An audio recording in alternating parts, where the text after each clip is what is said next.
Hello students, welcome to the Sapna's homeschooling YouTube channel. नमस्कार विद्यार्थ्यांनो, आज आपण 8th स्टँडर्ड इंग्लिशचा 4.4 द अनसिंकेबल शिप या लेसनचा वॉर्मिंग अपचे क्वेश्चन आन्सर सोडवणार आहोत. तर सगळ्यात पहिला आहे चिट चॅटचा प्रश्न जे आपण सोडूया. चिट चॅट म्हणजे काय? गप्पा मारायचे आणि आपल्याला या प्रश्नांची उत्तरं आपण एकमेकांकडून घ्यायची आहे. खरं तर ही वर्गात करण्याची ऍक्टिव्हिटी आहे ज्याच्यामध्ये तुम्ही एकमेकांसोबत गप्पा मारून या प्रश्नांची उत्तरं घेऊ शकता, मिळवू शकता आणि वेगळ्या मुलांची वेगवेगळी उत्तरं असू शकतील. तर या प्रश्नाला सुरुवात करण्यापूर्वी नवीन असाल चॅनलला तर हा चॅनल सबस्क्राईब करा, बेल आयकॉन दाबा. आणि मी आहे सपना टीचर, मी पुणे जिल्ह्यातनं आहे. तुम्ही कोणत्या भागातनं माझा व्हिडिओ बघता मला नक्की कळवा. फर्स्ट क्वेश्चन आहे, have you read about natural calamity. आता हर्ड आणि रीड मध्ये फरक आहे. हर्ड म्हणजे ऐकणे आणि रीड म्हणजे वाचणे. नॅचरल कलॅमिटी म्हणजे नैसर्गिक आपत्तीबद्दल तुम्ही ऐकलंय का किंवा वाचलंय का? तुमचं उत्तर येणार आहे yes, I have heard about natural calamity. कारण आपल्यापैकी प्रत्येकानं काही ना काहीतरी ऐकलेलंच आहे.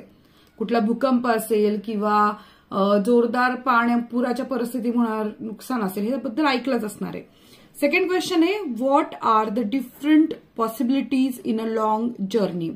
एखाद्या लांबच्या प्रवासामध्ये काय काय होऊ शकतं याच्याबद्दल शक्यता वर्तवायच्या आहेत.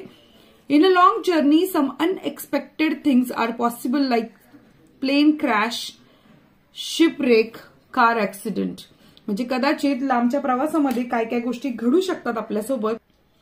म्हणजे विमानाचा अपघात होऊ शकतो किंवा जहाजाला तुटू शकतं किंवा गाडीचा अपघात होऊ शकतो.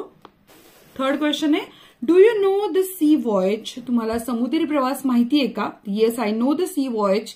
कारण तुम्ही आता 8वीला आहात आणि आतापर्यंत तुम्ही जरी स्वतः प्रवास केला असेल किंवा नसेल, परंतु तुम्ही पिक्चरमध्ये, मूव्हीजमध्ये पाहिलं असणार, हो ना? तुमच्यापैकी कुणी केलंय का सी वॉयेज? केलं असेल तर आम्हाला सांगा कुठे केलं सी वॉयेज, आम्हाला पण कळेल. क्वेश्चन 4 आहे, how is the journey in the sea different from the other. म्हणजे समुद्री प्रवास हा इतर प्रवासांपेक्षा वेगळा कसा आहे याचं उत्तर लिहा. In other journeys we can expect some relief और help in case of accidents, mishaps, but journey in the sea though seems comfortable can be fatal if anything goes wrong in the sea.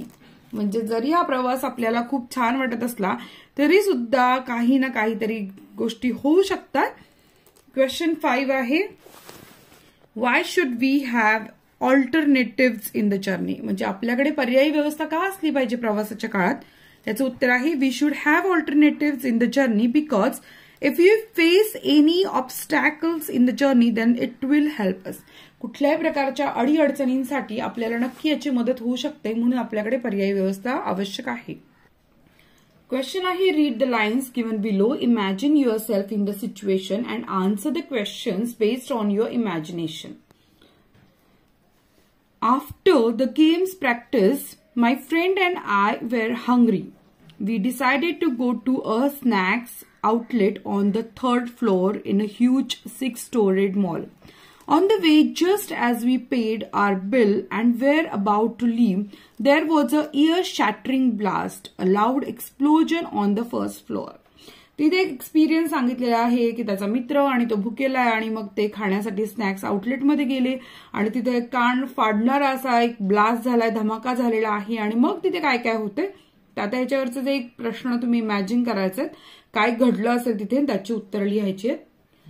Question आहे, what was your first reaction. तुमची पहिली प्रतिक्रिया काय असेल? I was so shocked and try to live. Second आहे, how did the public panic. लोक कशा प्रकारे पॅनिक झाले असतील? The public start running, they were screaming, everywhere was frighten. प्रत्येक जण घाबरलेला आहे. What did some alert sensible people do. तर काही जे संवेदनशील लोक काय करतात? Some alert sensible people did lots help to people, they were trying to calm people.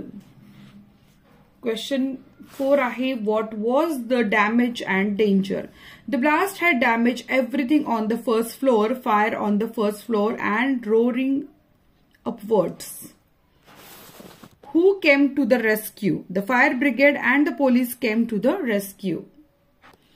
How many were injured and killed? 10 people were injured and 2 killed. What effect did the instance leave on your mind? काय घडलं तुमच्या मेंदूवर? काय परिणाम झाला त्याचा? I was disturbed and helpless.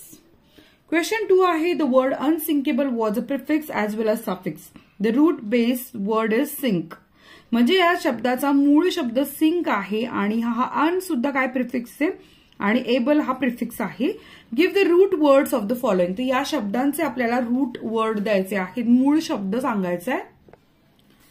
कम्फर्टेबलचा आहे comfort, unhappiness happy, insecurity secure, inaccuracy accurate, independence depend, emailer mail, unloosen loose, disability able, disappear appear, disappearance appear आणि unfriendly friend, interactive act, misunderstanding understand.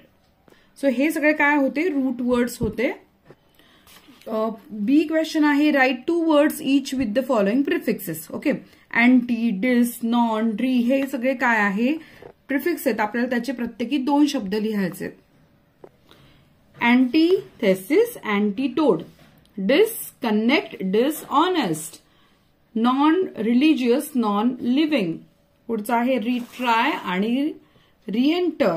आता write 2 words each with the following suffix. Full, colourful, joyful, virtuous, gorgeous, careless, hopeless. शेवटचा आहे alloy, highly आणि लाऊडली.